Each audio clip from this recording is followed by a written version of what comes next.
So we talked about the power of vulnerability and authenticity. And literally, again, as you see the god or goddess in front of you, we all have egos, we all have masks, but underneath that ego, underneath and behind that mask, is the divinity looking out through the eyes to see the world. So if you can see beyond the mask and understand that the person you are making love to is divine, but not only that, that person should be served, honored, respected, guided, and protected. And when we put the other person's needs first in relationship, two people putting the other person's needs first, that means everybody's needs get met. So we take care of the other as if this is the most important person in our life, because hopefully in an intimate relationship it is. And this is what takes you into love.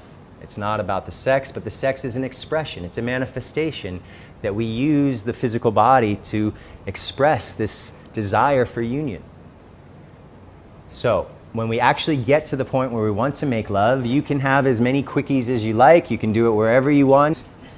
What Tantra says is keep that fire burning, but also take times once a week, once a month, where you set aside an hour, 2 hours, a whole day to create a beautiful ritual and a ceremony. And in that time, you approach this as something sacred. Every act of making love is sacred because it's the union of God and goddess. But when you make a ritual and ceremony, it brings the vibration even higher because you create a sacred space with certain lighting, candles, certain scents that are uplifting, certain sounds like music that opens the heart. The understanding that you create an environment for a sacred experience, okay? And as you do this, you set the intention. Remember, in yoga, we are doing everything consciously, everything. You're brushing your teeth consciously. You're doing your asana consciously. You're doing your pranayama. You're doing your work.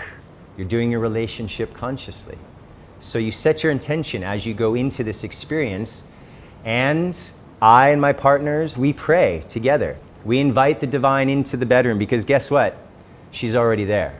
She's everywhere. So by inviting the divine in consciously, you make this more of an awareness of how sacred this union is. So we can pray before, during, and after making love. We can also do meditation before, during, and after making love. And one of the best meditations to do, what would you guess?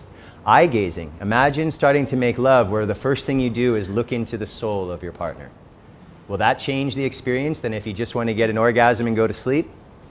This is a very different paradigm from which to approach your sexual relationships. So meditation before, during, and after. And it's the orgasms that can help us to go into deeper states of meditation.